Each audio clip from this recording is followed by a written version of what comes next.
In this session, we will discuss about power, functions, and composition of Supreme Court of India.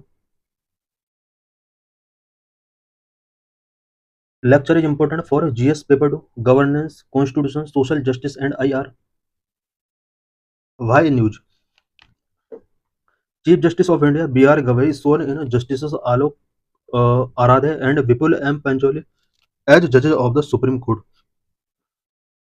Recently, Chief Justice of India ने 2 new जजेस को shown यानी शपथ दिलाई है और सुप्रीम कोर्ट के अंदर अब जजेस की संख्या 34 हो चुकी है. With their appointment, the court returned to its full sanctioned strength of 34 judges. Present में सुप्रीम कोर्ट के अंदर जजेस का स्ट्रेंथ फुल हो चुका है. इट मीन्स 34 जजेस प्रेजेंट में वर्किंग है. The Supreme Court of India is the highest judicial court and the final court of appeal under the Constitution of India, the highest constitutional court with the power of judicial review. Supreme court India India highest judicial court and final court of appeal appeal इसके अंदर final की जा सकती है. Constitution of India के अंदर appeal के लिए फाइनल कोर्ट है supreme court of India and judicial review के पावर के रिस्पेक्ट में ये हाईएस्ट कॉन्स्टिट्यूशनल कोर्ट है. India is a federal state and has a single and unified judicial system with 3-tier structure. India एक federal state है and India के अंदर single and unified judicial system है. Judiciary के अंदर 3-tier स्ट्रक्चर है. Supreme court, high court, subordinate court. What is the brief history of supreme court of India? Supreme court of India की brief history क्या रही है? Regulating act of 1773 establish the supreme court at Calcutta. Regulating act 1773 के under Calcutta के अंदर supreme court establish की गई. It was establish to hear and determine all complaints for any crimes in Bengal, Bihar and Odisha. Calcutta के अंदर जो ये सुप्रीम कोर्ट एस्टेब्लिश की गई थी, ये बंगाल, बिहार एंड ओडिशा के अंदर किसी भी क्राइम के अगेंस्ट कंप्लेन और अदर इश्यूज को रिजॉल्व करने के लिए, हियर करने के लिए एस्टेब्लिश की गई थी. The supreme court at Madras in 1800 and Bombay in 1823 were established by king George third. Madras के अंदर 1800 में एंड बॉम्बे के अंदर 1823 में किंग जॉर्ज थ्री के द्वारा सुप्रीम कोर्ट एस्टेब्लिश की गई. The Indian High Court Act 1861 created high courts for various provinces and abolished Supreme Court at Calcutta, Madras, and Bombay, and also the Sadar Adalats in presidency towns. India के अंदर India high court act 1961 पास किया जाता है, जिसके according India के provinces में high court create की जाती है और हाई कोर्ट क्रिएट होने के बाद सुप्रीम कोर्ट का यहाँ पर अबॉलिश कर दिया जाता है कैलकाटा, मद्रास एंड बॉम्बे के अंदर. साथ ही सदर अदालत जो प्रेसिडेंसी टाउन के अंदर होती है उसको भी अबॉलिश कर दिया जाता है. This high court were highest court for all cases till the creation of federal court of India. India के अंदर जब तक फेडरल कोर्ट का क्रिएशन नहीं हुआ था तब तक हाई कोर्ट ही हाईएस्ट कोर्ट हुआ करती थी इंडिया के अंदर. The federal court has jurisdiction to solve dispute between provinces and federal state and also hear appeal against judgment from high court. Federal code उसके बाद 1935 एक्ट के अकॉर्डिंग एस्टेब्लिश की जाती है. ये जो फेडरल कोड होती है ये प्रोविंस एंड फेडरल स्टेट के बीच डिस्प्यूट्स को रिजॉल्व करने के लिए वर्क करते थे एंड हाई कोर्ट के जजमेंट के अगेंस्ट अपील करने के लिए federal code important role play किया करती थी. After India's independence in 1947, the Constitution of India came into being on 26 January 1950. The Supreme Court of India also came into existence and its first sitting was held on 28 January 1950. 1947 में India independence के बाद 26 जनवरी 1950 को Indian constitution commence होता है and इसके after supreme court of India establish किया जाता है और 28 जनवरी 1950 को इसका फर्स्ट सीडिंग होता है. The law declared by the supreme court is binding on all courts with in the territory of India. Supreme court of India के द्वारा जो भी लॉ डिक्लेयर किया जाता है वो ऑल कोर्ट के लिए बाइंडिंग होता है with in the territory of India. It has the power of a judicial review to strike down the legislative and executive action contrary to the provision of the Constitution. The distribution of power between union and state inimical to the fundamental rights guaranteed by the Constitution. Supreme court की various power है, judicial review का power है, legislative और executive action है जो Indian constitution के provision के contrary हैं उनको स्ट्राइक डाउन करने की पावर इसके पास है. यूनियन एंड स्टेट के बीच पावर डिस्ट्रीब्यूशन से रिलेटेड इसके पास पावर है। फंडामेंटल राइट जो कि हमारे कॉन्स्टिट्यूशन में गारंटेड है, उनको अगर लैच किया जाता है तो सुप्रीम कोर्ट एक्शन टेकिंग कर सकता है। What are the constitutional provisions for supreme court? Supreme court के लिए कॉन्स्टिट्यूशनल प्रोविजंस क्या क्या है? Provision of supreme court under part 5 and chapter 6। Supreme court के लिए प्रोविजन कॉन्स्टिट्यूशन का पार्ट 5 में किया गया है।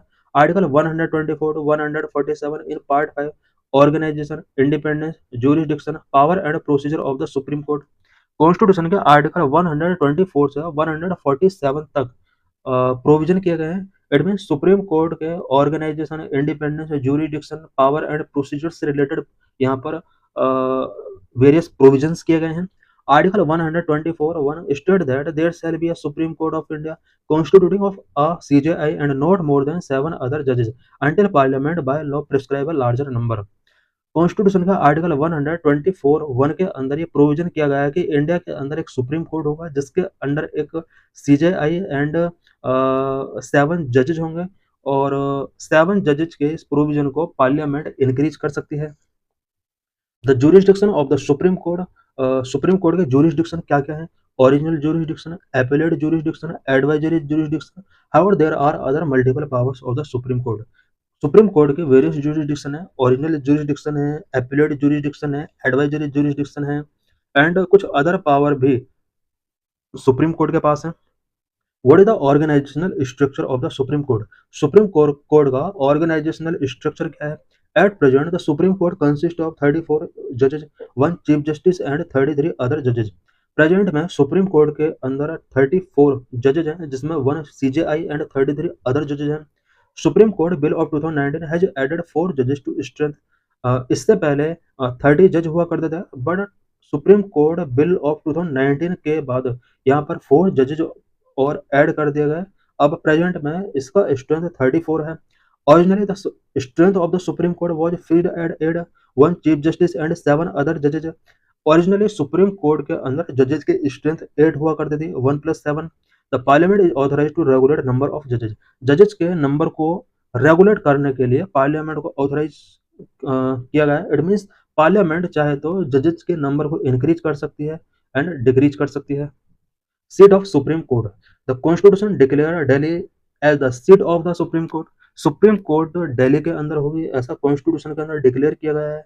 CJI can appoint other place और places as seat of supreme Court. He can take decision in this regard only with the approval of the President. CJI चाहे तो सुप्रीम कोर्ट को other places पर भी इस्टेब्लिश कर सकता है, और इसके लिए प्रेसिडेंट का अप्रूवल उसको टेकिंग करना होगा। This provision is only optional and not compulsory. ये जो प्रोविजन है ये ऑप्शनल है, कंपलसरी नहीं है। This means that no court can give any direction either to the president और to chief justice to appoint any other place as the seat of the supreme court. It means यहाँ पर कोई भी court president या chief justice को ये direction given नहीं कर सकती कि सुप्रीम कोर्ट को अदर प्लेस पर सीट किया जाए। अपॉइंटमेंट ऑफ जजेज, जजेज का अपॉइंटमेंट कैसे किया जाता है? जजेज of the supreme court are appointed by the president. President के द्वारा जजेज का अपॉइंटमेंट किया जाता है। The CJI is appointed by the president after consultation with such जजेज of the supreme court and high court as he deemed necessary. Chief justice of India को president appoint करता है, और इसके लिए president supreme court and high court के जजेस के साथ कंसल्ट करता है। Other judges are appointed by the president after consultation with the CJI and such other judges of the Supreme Court and High Court as he deemed necessary. Other judges, it means CJI को छोड़कर other judges को president ही appoint करता है, but इसके लिए CJI and other judges of Supreme Court and High Court के साथ उसको कंसल्ट करना होता है।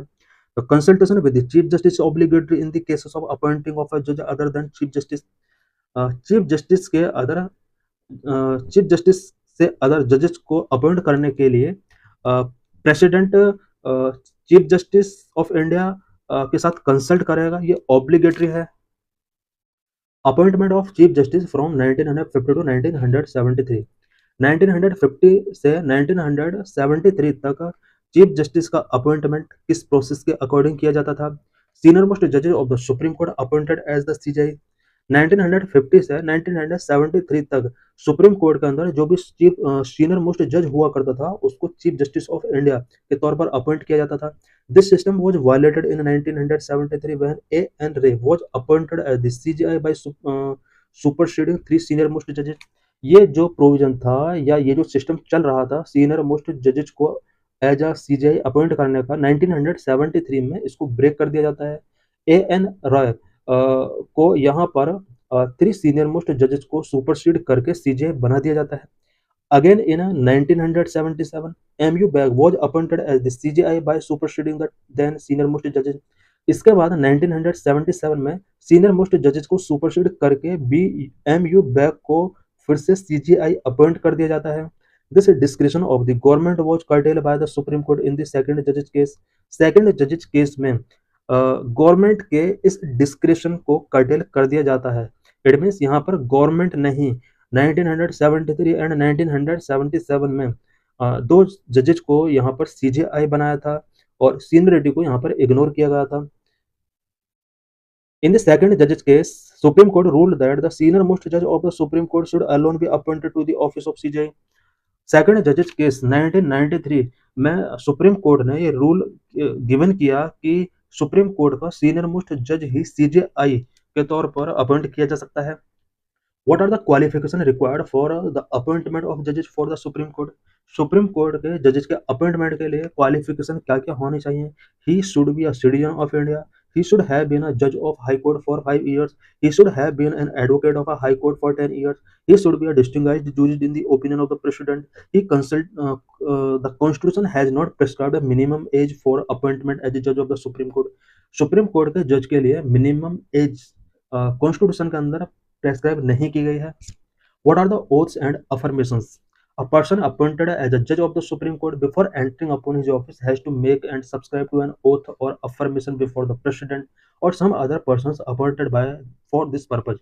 कोई भी पर्सन जिसको सुप्रीम कोर्ट के जज के तौर पर अपॉइंट किया जाना है उसको एक ओथ टेकिंग करना होता है। इन हिज ओथ अ जज of the supreme court swears to bear true faith and allegiance to the Constitution of India, to uphold the sovereignty and integrity of India, to duly and faithfully and to the best of his ability, knowledge and judgment, or to perform the duties of office without fear or favor, affection or ill will, to uphold the Constitution. What is the tenure of judges? Supreme court के जजेस का tenure क्या होता है? The Constitution has not fixed the tenure of a judge of the Supreme Court. Supreme court के जजेस के लिए कॉन्स्टिट्यूशन के अंदर टेन्योर फिक्स नहीं किया गया है। However it makes the following three provisions in this regard. इसके रिगार्डिंग तीन प्रोविजन कॉन्स्टिट्यूशन के अंदर किए गए हैं। He holds office until he attains the age of 65 year. 65 year की एज तक वो ऑफिस अटेंड कर सकता है। He can resign his office by writing to the president. President को रिजाइनिंग लेटर राइट कर सकता है। He can be removed from his office bye the president on the recommendation of the president. Parliament parliament के recommendation पर president चाहे तो उसको office से रिमूव कर सकता है। इट मीन्स स्पेशली यहाँ पर इम्पीचमेंट प्रोसेस के अकॉर्डिंग प्रेसिडेंट चाहे तो सुप्रीम कोर्ट के जज को रिमूव कर सकता है। What are salaries and allowances determined? Salaries and allowances किस तरह से डिटरमाइन किए जाते हैं? The salaries allowances privileges leave and pension of a जज of the supreme court are determined from time to time by parliament.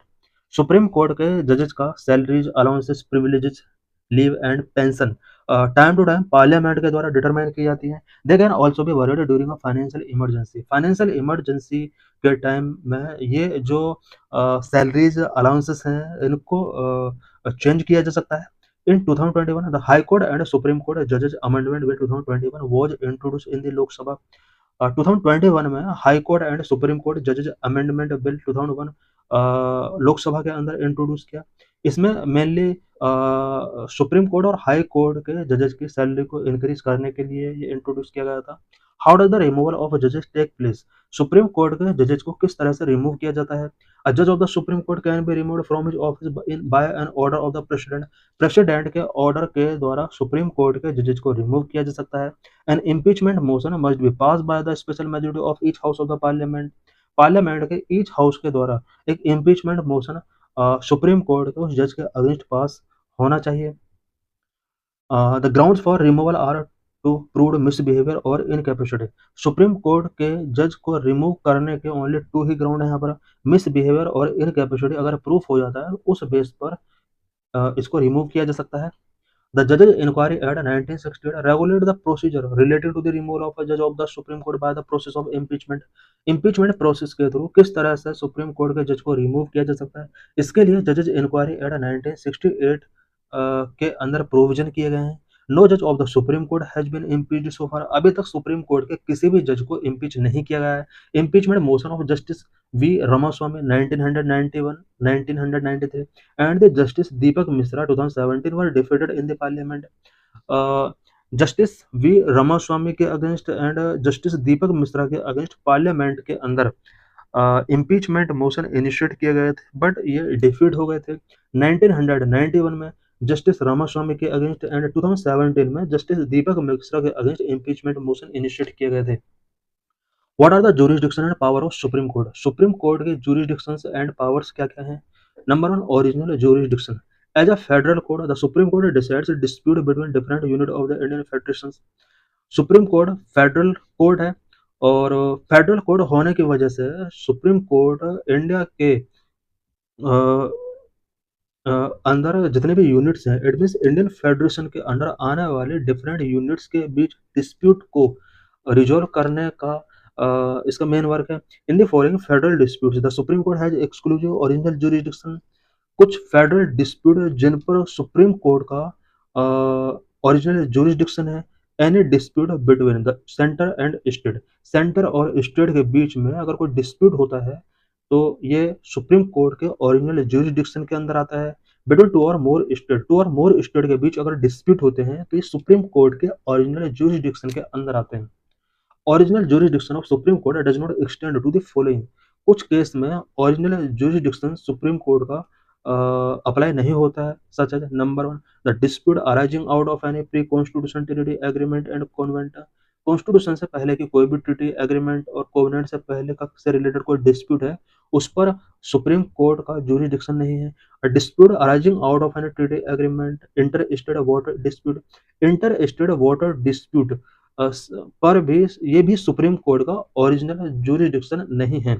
कोई भी issue जो ट्रीटी या एग्रीमेंट से रिलेटेड है वो भी सुप्रीम कोर्ट के ओरिजिनल जुरिसडिक्शन में नहीं आता है। Matter refer to the finance commission, finance commission से अगर कोई मैटर रेफर किया गया है तो वो भी सुप्रीम कोर्ट के ओरिजिनल जुरिसडिक्शन के अंदर नहीं आता है। Adjustment of certain expenses and pensions between the centre and state, centre और स्टेट के बिटवीन अगर कोई एक्सपेंस या पेंशन से रिलेटेड, एडजस्टमेंट से रिलेटेड अगर कोई मैटर है सुप्रीम कोर्ट के ओरिजिनल जुरिसडिक्शन में नहीं आता है। Ordinary dispute of commercial nature between the centre and state, recovery of damages by the state against the centre. State के अंदर कोई डैमेज हुआ है उसकी रिकवरी के लिए अगर सेंटर से कोई डिमांड की जाती है, ये भी सुप्रीम कोर्ट के ओरिजिनल जुरिसडिक्शन में नहीं आता है। एपीलेट जुरिसडिक्शन के अंदर क्या क्या, the supreme court is primarily a court of appeal and hears appeals against the judgment of the lower court. Lower court के जजमेंट के अगेंस्ट अपील को हियर करना सुप्रीम कोर्ट का एक प्राइमरी जुरिसडिक्शन में आता है और ये एपीलेट जुरिसडिक्शन के पार्ट होते हैं। It enjoy wide appellate jurisdiction which can be classified under 4 heads. Appellate jurisdiction को 4 हेड्स के अंदर क्लासिफाई किया जा सकता है।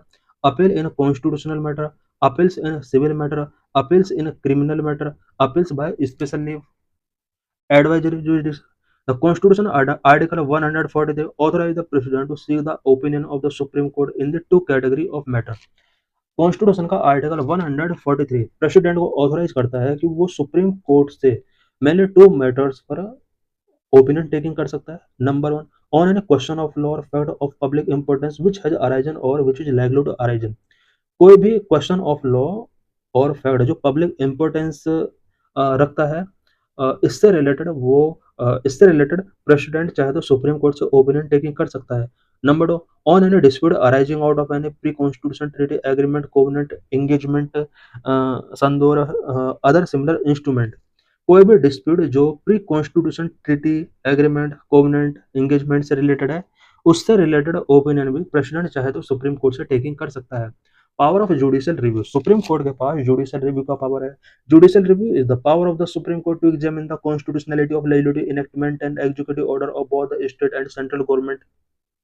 स्टेट और सेंट्रल गवर्नमेंट के द्वारा legislative enactment and executive order अगर रिलीज किए जाते हैं देन सुप्रीम कोर्ट उसकी कॉन्स्टिट्यूशनलिटी को एग्जामिन करती है। सुप्रीम कोर्ट की यही पावर उसको इसी पावर के अकॉर्डिंग जुडिशियल रिव्यू कर सकती है।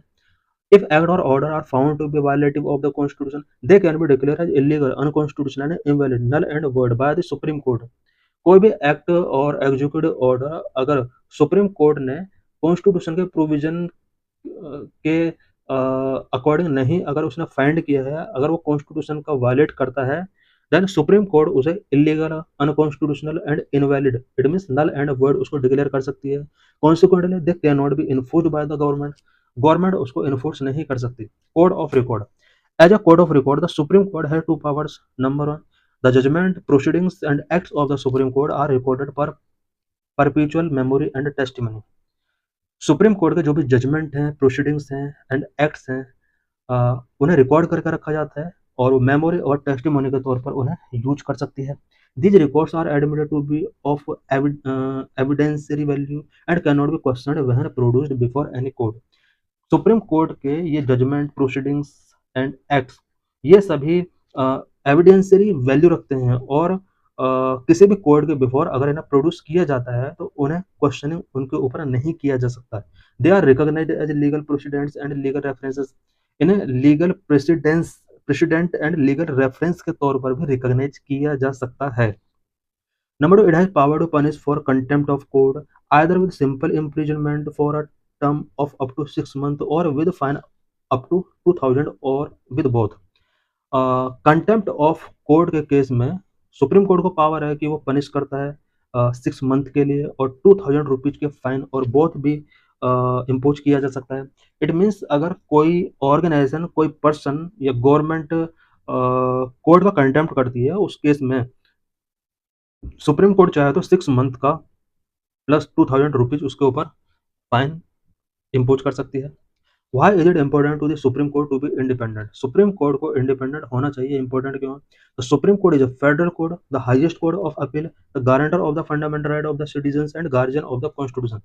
सुप्रीम कोर्ट फेडरल कोर्ट है, अपील के लिए हाईएस्ट कोर्ट है, फंडामेंटल राइट्स, सिटीजन के फंडामेंटल राइट का गारंटर है, कॉन्स्टिट्यूशन का गार्जियन है। Therefore it's independence become very essential. यही वजह है कि इसका इंडिपेंडेंस होना बहुत ही एसेंशियल है। कई सारे रीजन है। Number one, for the effective discharge of the duties assign to it, जो भी ड्यूटीज इसको असाइन की गई हैं उन्हें इफेक्टिव डिस्चार्ज करने के लिए इसका इंडिपेंडेंस होना बहुत ही इंपॉर्टेंट है। Number two, it should be free from the encroachment of pressure and interference of the executive and legislature. Executive and legislature के इंटरफेरेंस से, प्रेशर से, इंक्रोचमेंट से इसको प्रोटेक्ट करना है, फ्री करके रखना है। Number three, it should be allowed to do justice without fear और फेवर, विदाउट फियर और फेवर। जस्टिस अलाउ करने के लिए इसको इंडिपेंडेंट होना बहुत जरूरी है। Provision made by the constitution to safeguard and ensure the independence of supreme court. Supreme court के इंडिपेंडेंसी को इंश्योर करने के लिए कॉन्स्टिट्यूशन के अंदर क्या क्या प्रोविजंस, क्या क्या सेफगार्ड गिवन किए गए हैं। Number, mode of appointment, security of tenure, fixed service conditions, expenses charge upon the consolidated fund, conduct of जजेस can not be discussed, ban on practice after retirement, power to punish for its contempt, freedom to appoint its staff, its jurisdiction cannot be curtailed, separation from executive. What is collegium system for judicial appointment? Judicial appointment के लिए collegium system क्या है? Higher judiciary judges are appointed through the collegium system.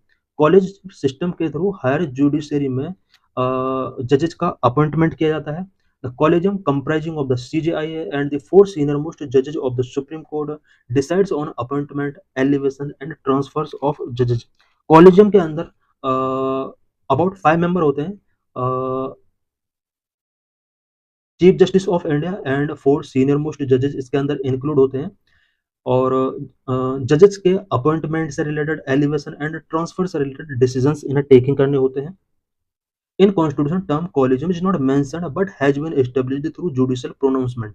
Constitution के अंदर collegium कहीं भी mention नहीं किया गया है, बट judicial pronouncement के थ्रू इसको establish किया गया है। What are first, second, third and fourth judges case of Supreme Court? First judges case 1981. The ruling gave the executive primacy over the judiciary in judicial appointment and transfer for the next 12 years. 1981 में first जजेस case आता है। इस judgment के अंदर judicial appointment पर executive primacy given की जाती है एंड नेक्स्ट 12 ईयर्स के लिए प्रोविजन किया जाता है। इट मीन्स यहाँ पर एग्जीक्यूटिव की प्राइमेसी जुडिशियरी का कंपेयर में ज़्यादा होती है जुडिशियल अपॉइंटमेंट के लिए। It declare that the primacy of the CJI recommendation on judicial appointment and transfer can be refute for cogent reasons. इस जजमेंट के अंदर डिक्लेयर किया गया कि सीजेआई की जो प्राइमेसी थी जुडिशियल अपॉइंटमेंट से रिलेटेड एंड ट्रांसफर्स से रिलेटेड उसको रिफ्यूज किया जा सकता है। सुप्रीम कोर्ट का ये खुद का जजमेंट था। यहाँ पर कहा गया कि चीफ जस्टिस ऑफ इंडिया जो जजेस के अपॉइंटमेंट से रिलेटेड ट्रांसफर से रिलेटेड जो रिकमेंडेशंस गिवन करता है प्रेसिडेंट को, उसको रिफ्यूज किया जा सकता है एग्जीक्यूटिव के द्वारा। इट मीन्स यहाँ पर एग्जीक्यूटिव को प्राइमेसी गिवन की गई थी जुडिशियल अपॉइंटमेंट पर। Second judges case 1993 Supreme Court introduced the collegium system holding that consultation really means concurrence। Supreme court ने यहाँ पर कॉलेजियम सिस्टम इंट्रोड्यूस किया था और यहाँ पर सुप्रीम कोर्ट ने कहा कि सीजेआई का जो कंसल्टेशन होगा प्रेसिडेंट के लिए वो कॉन्करेंस ही होगा। Court institutionalise the collegium system. Second जजेस केस में कोर्ट ने कॉलेजियम सिस्टम को इंस्टीट्यूशनलाइज किया। The ruling establish that in the event of disagreement between the president and the CJI the latter's opinion would prevail. इस ruling के अंदर ये establish किया गया था कि प्रेसिडेंट एंड सीजेआई के बिटवीन अगर डिसएग्रीमेंट होते हैं देन सीजेआई का ओपिनियन प्रिवेल होगा। It added that it was not the CJI's individual opinion, but an institutional opinion formed in consultation with the two senior-most judges in the Supreme Court। Supreme court ने इस judgement में कहा कि CJI ने जो भी recommendations given किए हैं प्रेसिडेंट के लिए वो सीजेआई के इंडिविजुअल ओपिनियन नहीं है बल्कि वो इंस्टीट्यूशनल ओपिनियन है जो कि टू सीनियर मोस्ट जजेस इन द सुप्रीम कोर्ट के कंसल्टेशन के बाद फॉर्म्ड किए गए हैं। थर्ड जजेस केस 1998 93 के बाद इट मीन्स 5 ईयर्स के बाद एक और जजमेंट आता है 1998 में। थर्ड जजेस केस के नाम से जाना जाता है। Supreme court on the president's reference article 143 expanded the collegium to a 5-member body comprising the CJI and 4 of his senior most colleagues। Supreme court ने प्रेसिडेंट के रेफरेंस के अंडर आर्टिकल प्रेसिडेंट रेफरेंस का जो provision किया गया है वो article 143 के अंडर प्रेसिडेंट को पावर दी गई है कि वो कुछ इंपॉर्टेंट मैटर पर चाहे तो सुप्रीम कोर्ट से ओपिनियन टेकिंग कर सकता है और यहाँ पर प्रेसिडेंट रेफरेंस के अकॉर्डिंग ही सुप्रीम कोर्ट के कॉलेजियम को एक्सपेंड किया जाता है। इसको अब 5-member बॉडी बना दिया जाता है जिसके अंदर सीजेआई एंड 4 सीनियर मोस्ट जजेस इसके अंदर इंक्लूड होते हैं। It mandated that transfer recommendations to be made by the CJI in consultation with the 4 senior most judges। Third जजेस केस के अंदर ये मैंडेट कर दिया गया है कि जजेस का ट्रांसफर जो किया जाएगा वो सीजेआई के द्वारा 4 सीनियर मोस्ट जजेस के कंसल्टेशन के बाद ही किया जाएगा। फोर्थ जजेस case 2015 National Judicial Appointment Commission Act 2014 and the 99th Constitutional Amendment Act of 2014 has replaced the collegium system of appointing judges to the Supreme Court and High Court with a new body called the National Judicial Appointment Commission। 2014 में national judicial appointment commission act 2014 and 99th constitutional amendment act 2014 पास किए जाते हैं। इन acts के through collegium system को replace किया जाता है। Collegium system जो कि supreme court and high court के जजेस को अपॉइंटमेंट करने का एक सिस्टम था, अब इसको एक new body national judicial appointment commission के साथ रिप्लेस कर दिया जाता है। But in 2015 the supreme court declared both the 99th constitutional amendment as well as the NJAC Act as void and unconstitutional in this fourth judges case। 2015 में fourth जजेस case में Supreme court ने 99th constitutional amendment and NJAC act को void and unconstitutional declare कर दिया। Consequently, the earlier collegium system became operative again। Supreme court के इस judgment के बाद फिर से कॉलेजियम सिस्टम को ऑपरेटिव कर दिया जाता है। What is the National Judicial Appointment Commission Act? National Judicial Appointment Commission Act क्या था? To address concern over the collegium system's opacity, government in 2014 proposed reforms to judicial appointment through NJAC। Collegium system के अंदर opacity के concern को address करने के लिए 2014 में गवर्नमेंट ने जुडिशियल अपॉइंटमेंट में रिफॉर्म करने के लिए NJAC यहाँ पर प्रपोज किया था। इट मीन्स यहाँ पर कॉलेजियम सिस्टम के अंदर आज भी ओपेसिटी है, आज भी बहुत सारे कंसर्न रेज होते हैं इससे रिलेटेड। इसकी जगह एनजेएसी गवर्नमेंट ने प्रपोज किया था 2014 में। इन अगस्त parliament enacted the constitution 99th amendment act 2014 and the NJAC act 2014 establishing an independent body to replace the collegium system for appointing judges to the supreme court and high court। अगस्त 2014 में parliament के अंदर 99th amendment act पास किया जाता है, NJAC act पास किया जाता है, so that collegium system को रिप्लेस करके एक independent body specially supreme court and high court के जजेस को अपॉइंटमेंट करने के लिए स्टेब्लिश की जा सके। The NJAC was to be chaired by the CJI and include the two senior most judges of Supreme Court, Union Law Minister, and two eminent civil society members. One would be nominated by a panel comprising the CJI, PM, and the LOP in the Lok Sabha, while the other had to belong to the SC, ST, OBC or be a woman. NJAC जो propose किया गया था 2014 में, CJI इसके chairman थे उस time पर, और भी मेंबर स्पेशली यहाँ पर 5 मेंबर और भी आते थे इसके अंदर। 2 सीनियर मोस्ट जजेस इसके मेंबर हुआ करते थे, यूनियन लॉ मिनिस्टर इसके मेंबर हुआ करते थे, 2 एमिनेंट सिविल सोसाइटी मेंबर्स भी इसके मेंबर हुआ करते थे। इट मीन्स एनजेएसी के अंदर टोटल 6 मेंबर हुआ करते थे। 2 एमिनेंट सिविल सोसाइटी मेंबर्स में एक मेंबर जो होगा वो सीजेआई, पीएम एंड एलओपी के द्वारा नॉमिनेट किया जाता था। अदर मेंबर जो था वो एससी, एसटी, ओबीसी और वुमेन से बिलोंग करता था।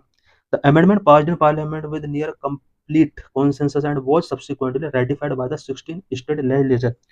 99th कॉन्स्टिट्यूशन अमेंडमेंट जो पास किया गया था पार्लियामेंट में वो कंप्लीट कॉन्सेंसस के बेस पर पास किया गया था एंड सब्सिक्वेंटली 16 स्टेट लेजिस्लेचर के द्वारा भी इसको रेटिफाइड किया गया था। However, within days of its enactment, the law was challenged before the Supreme Court। Enactment के कुछ दिन बाद ही इस लॉ को सुप्रीम कोर्ट के बिफोर चैलेंज किया जाता है। देन एनजेएसी को सुप्रीम कोर्ट के द्वारा अबोलिश कर दिया जाता है। The primary contention was the veto power granted to any 2 dissenting NJAC members, potentially allowing the law minister and 2 eminent member to override the judiciary's majority within the commission. Primary contention जो NJAC के under था वो ये था कि any 2 dissenting member को veto power इसमें given किया गया था। पोटेंशियली यहाँ पर law minister and 2 eminent members जो थे ये जुडिशरी की मेजॉरिटी को ओवरराइड कर सकते थे। इट मीन्स यहाँ पर law minister and 2 eminent person चाहे तो वो जुडिशरी के किसी भी डिसीजन को ओवरराइड कर सकते थे। On October 16, 2015, a 5-judge bench ruled with a 4:1 majority that the NJAC was unconstitutional and violated the basic structure of the Constitution। 2015 में कॉन्स्टिट्यूशन के 5 जज बेंच के द्वारा 4:1 मेजोरिटी से एनजेएसी को अनकॉन्स्टिट्यूशनल डिक्लेयर कर दिया जाता है। कॉन्स्टिट्यूशनल के बेसिक स्ट्रक्चर के अगेंस्ट इसको माना जाता है। The bench understood that the veto power with the law minister और विद नॉन जजेस members as against the Supreme Court judge who is a member of the collegium may involve interference with the independence of the judiciary। Bench ने under score किया कि law minister और non जज members को जो veto power इसके under given की गई थी वो सुप्रीम कोर्ट के जज के अगेंस्ट कहीं ना कहीं एक इंटरफेरेंस क्रिएट कर सकता था जो कि जुडिशरी के इंडिपेंडेंस में इंटरफेरेंस माना जाएगा। What is the current status of pendency of cases in the Indian judicial system? Indian judicial system में करंट में केसेस का पेंडेंसी का स्टेटस क्या है? What is mean of pendency of cases? The pendency of cases in the judiciary in India refer to the high number of unresolved cases pending before the court। Court के before कितने cases unresolved हैं, कितने cases pending हैं, ये जो pendency है ये बहुत ज़्यादा है। More pendency at a lower judiciary। The problem of pendency of cases is acute at the lower level of the judiciary। Judiciary जो लोअर लेवल है वहां पर पेंडेंसी बहुत ज्यादा है। Where the majority of cases are filed and where the shortage of जजेस is most severe. यहाँ पर केसेस सबसे ज्यादा फाइल किए जाते हैं लोअर लेवल पर। और दूसरी तरफ प्रॉब्लम यह है कि यहाँ पर जजेस का शॉर्टेज भी बहुत ज्यादा है। In many state the number of pendency cases significantly higher than the national average. बहुत सारे स्टेट ऐसे हैं जहां पर केसेस का पेंडेंसी नेशनल एवरेज से भी हायर है। For example Bihar, there are over 5 million pending cases while in UP over 6 million pending cases. सबसे ज़्यादा पेंडिंग केसेस यूपी के अंदर है 6 million, it means about 60 lakh के आसपास। एंड सेकंड नंबर पर बिहार 5 मिलियन के आसपास केसेस पेंडिंग है, अबाउट 50 लाख के आसपास। Tribunals and special courts such as fast track court and family court which were set up to ensure speedy disposal of cases also witness high pendency and vacancies। India के अंदर speedy disposal of cases के लिए tribunals and special courts establish किए गए थे, but इनके अंदर भी केसेस का पेंडेंसी बहुत हाई है, वैकेंसीज इनके अंदर अभी फिल नहीं हो पाई हैं। At the end of 2020 21,259 cases were pending before the National Company Law Tribunal। Pendency of cases supreme court के अंदर अबाउट 71,411 केसेस का पेंडेंसी है, हाई कोर्ट के अंदर अबाउट 6 मिलियन केसेस का पेंडेंसी है, लोअर कोर्ट के अंदर अबाउट 41 मिलियन केसेस का पेंडेंसी है। This data is according to 2022। What urgent actions are needed to Indian judiciary? Indian judiciary के लिए अर्जेंट एक्शंस क्या क्या अभी टेकिंग करना, क्या क्या चैलेंजेस हैं इंडियन जुडिशरी के before? Justice delayed, justice denied, there are some urgent actions needed in this regard with respect to the institution that delivers justice. Justice delayed is justice denied, इसके regarding urgent actions taking करने की need है। Number 1, need to finalise the memorandum of procedure for speedy appointment of जजेस by the collegium which is pending। Memorandum of procedure for speedy appointment of जजेस को collegium के द्वारा finalise किया जाना अभी बाकी है। इट मीन्स अभी जो कॉलेजियम के थ्रू जो वर्क किया जा रहा है जजेस के अपॉइंटमेंट का, ये अभी फाइनलाइज नहीं है, इसको टेम्परेरी तौर पर यूज किया जा रहा है। Number 2, transparency and accountability. To bring transparency and accountability to the process of appointment is necessary to establish public trust over judiciary. Judiciary द्वारा पब्लिक ट्रस्ट को एस्टेब्लिश करने के लिए अपॉइंटमेंट का जो प्रोसेस है उसको ट्रांसपेरेंट करने की जरूरत है, अकाउंटेबिलिटी उसके अंदर शो होनी चाहिए। Number 3, need to increase representation of OBC, SC, ST and religious minorities in judiciary. Judiciary के अंदर OBC, SC, ST and religious minorities के रिप्रेजेंटेशन को इंक्रीज करने की जरूरत है। Currently representation of OBC, SC, ST and religious minorities is less than 25% in the higher judiciary and women constitutes less than 15%। Current में higher judiciary में OBC, SC and ST and religious minorities का जो representation है वो 25% से भी less है। Higher judiciary में वुमेन का जो रिप्रेजेंटेशन है वो 15% से भी लेस है। The appointment to higher judiciary should reflect the social diversity of our country. Higher judiciary में कंट्री की सोशल डाइवर्सिटी शो होनी चाहिए। इट मीन्स सोशल डाइवर्सिटी के पीपल का अपॉइंटमेंट हायर जुडिशरी में ज़्यादा से ज़्यादा होना चाहिए। Number 4, need to increase high court strength. High court operate at only 60 to 70% strength, thereby contributing to the huge pendency of over 60 lakh cases at present. High court के strength को हमें increase करने की जरूरत है। Currently 60 to 70% strength he operative है high court के अंदर, और 60 लाख केसेस की पेंडेंसी को रिजॉल्व करने के लिए हमें ज़्यादा से ज़्यादा यहाँ पर हाई कोर्ट के अंदर स्ट्रेंथ को बढ़ाना होगा। The vacancies in lower court where about 5 crore cases are pending should also be filled. Lower court के अंदर केसेस की जो पेंडेंसी है उसको एड्रेस करने के लिए हमें वैकेंसीज को फिल करना होगा। Number 5, cases dealing with the constitutional validity of amendment laws and individual liberty should be heard on a priority basis by the higher judiciary.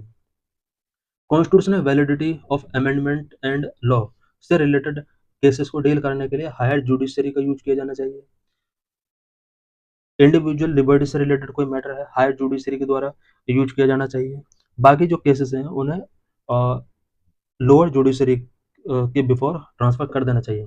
These measures would ensure fair and prompt justice. ये सभी measures fair and prompt justice को ensure कर सकते हैं।